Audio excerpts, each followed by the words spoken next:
Hi, friends. It's Vanessa out in Oregon, and I wanted to do a video this morning, but um, work through a few things. I felt like where I was this morning would not have been a healthy place for me to make a video, and probably would have alienated a lot of people.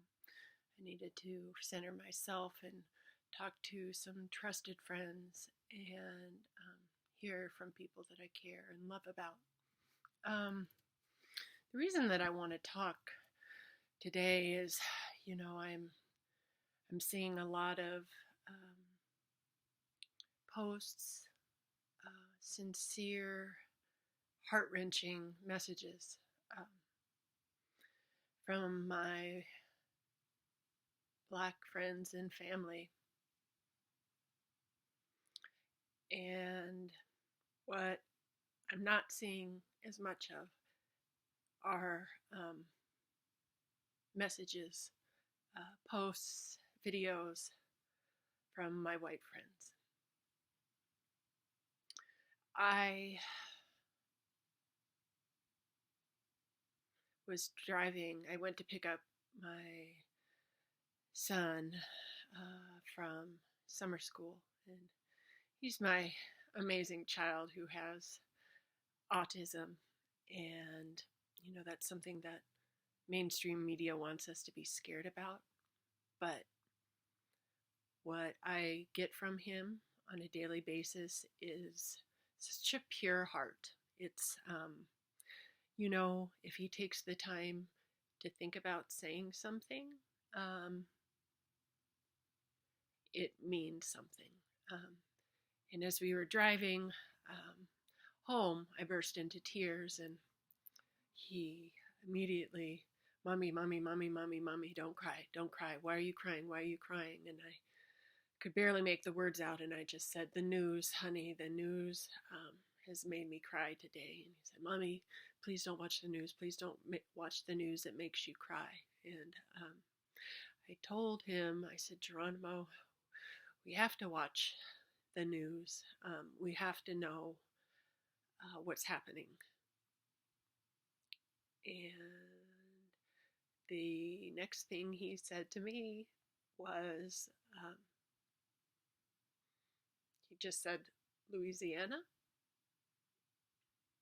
Now, this is a child that most people can't tell, unless you know him really well, that what you're saying to him maybe is being heard or absorbed or understood. So when he said that, that just made me sob louder. And he said, Mommy, Mommy, Mommy, Mommy, it's not here. It's not here. We can go get them and bring them to our house so they will be safe. And I had to pull over then because I couldn't talk and I couldn't look at the road. And I said, we can't do that, Geronimo, because they're dead. They're not here anymore. They're dead. And he said, but that doesn't happen here. It won't happen here. It's just there. And I had a look at my baby, who, privileged as I am with the color of my skin, I have to worry about how law enforcement or other people will respond to him, because he doesn't respond in a typical manner, and people don't understand the way that he communicates most of the time. And I had to tell him that this happens everywhere. And it's been happening forever. And until we are willing to stand up and take risks and talk about it as white people,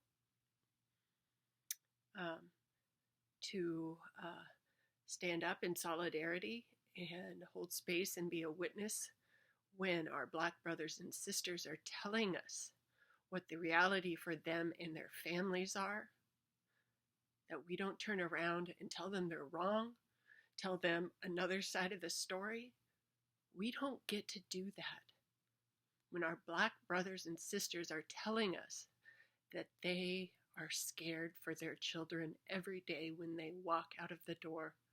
We don't get to minimize that. We don't get to tell them that's not racism. We don't get to make excuses. We listen to them. We listen to them and we ask how we can help. We have a responsibility. We can pray all we want. That's necessary right now. But we have to take action too. We cannot be complacent. We cannot make excuses. We cannot talk about our Black friends. We cannot explain anything away. We have to realize that this is a very, very real situation. We have to listen. We have to stand by, stand up, stand with. We have to use the privilege that we have to make a difference. As I look at Facebook today, I scroll down, business as usual.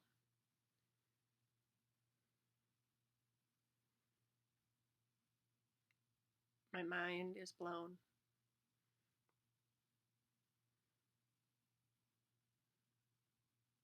I'm blown away that the lives of the people that we call our friends, or my brother, or my sister, we're ignoring their pain, we're minimizing their pain today.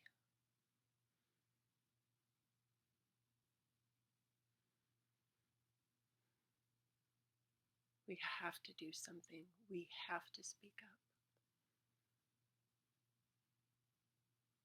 It's been 5,000 years on the same soil. It's still happening.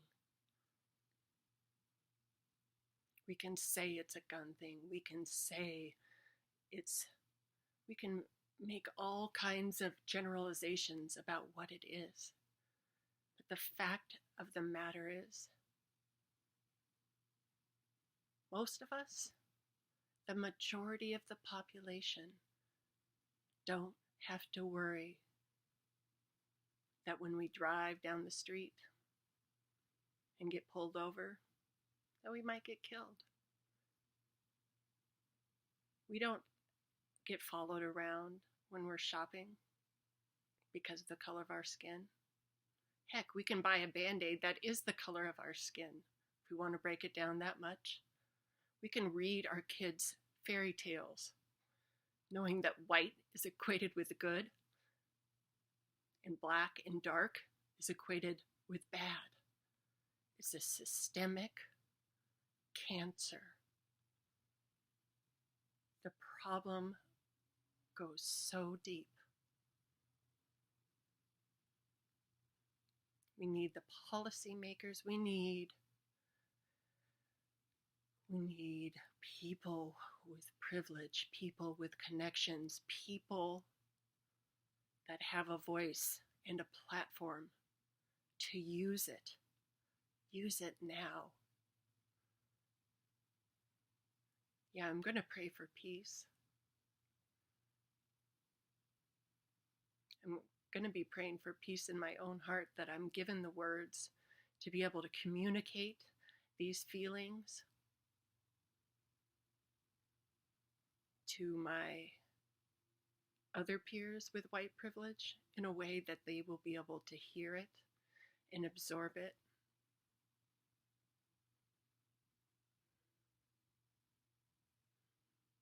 More than that, I don't know what I can do today,